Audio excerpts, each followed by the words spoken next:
또 다른 상황도 식으로 나타내고 계산해 볼까요? 문제를 같이 읽어볼게요. 빙빙이는 장난감 가게에서 3,500원짜리 저금통 1개와 500원짜리 스티커 1장을 사고 5,000원을 냈습니다. 거스름돈은 얼마인가요? 라고 물었는데요. 거스름돈을 구하기 위해서는 빙빙이가 낸 돈 5,000원에서 저금통의 가격 3,500원을 빼고 스티커의 가격 500원도 빼면 알 수가 있겠습니다. 그런데 이번에는 약간 다른 방법으로 생각을 해볼게요.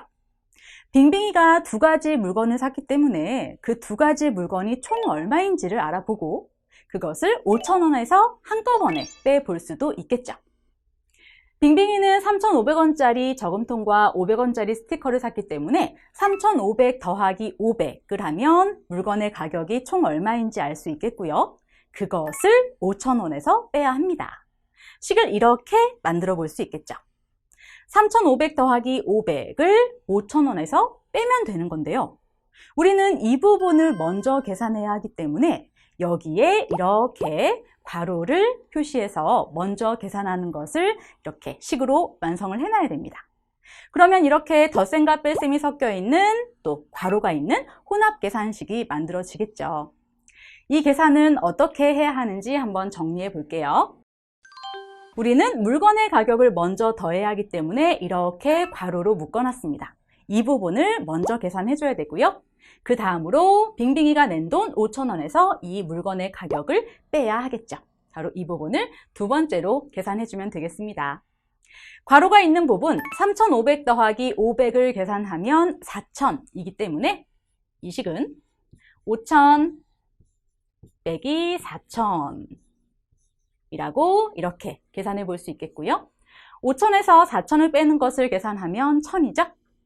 1,000이므로 거스름돈은 1,000원이라는 것을 알 수 있었습니다. 또 다른 문제도 한번 살펴볼까요? 이 문제도 덧셈과 뺄셈이 섞여 있고 괄호가 있는 혼합 계산식이죠. 그러면 이런 문제 역시 괄호 안을 먼저 계산해 줘야 됩니다.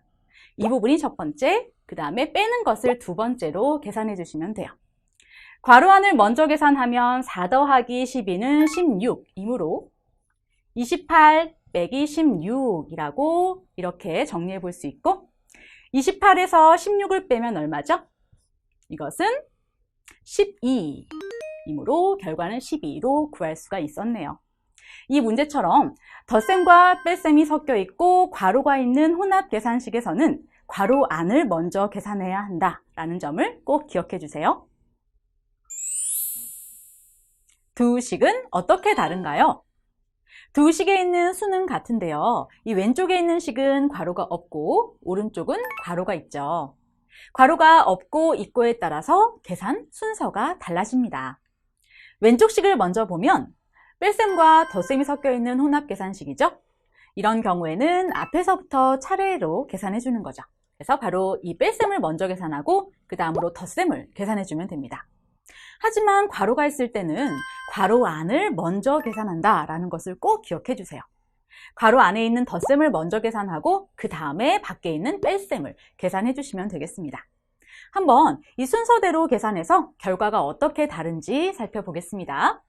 왼쪽 식부터 보면 1번 계산 먼저 해야죠. 32 빼기 5는 27이고요. 그리고 그 27과 6을 더하는 걸 2번째로 계산해 줘야 돼요. 27 더하기 6은 33이므로 이 왼쪽 식의 결과는 33으로 구해봤습니다. 오른쪽의 경우는 괄호 안에 있는 덧셈을 먼저 계산해 줘야 돼요.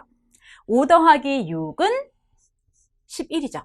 그 다음으로 뺄셈을 계산하면 32 빼기 11은 21이므로 이렇게 두 식의 결과가 순서가 달라졌기 때문에 결과도 달라진 것을 확인할 수 있었습니다. 그렇기 때문에 앞으로 혼합계산식을 계산할 때는 괄호가 있는지 없는지를 꼭 확인하고 괄호가 있을 때는 괄호 안을 꼭 먼저 계산해 주시기 바랍니다.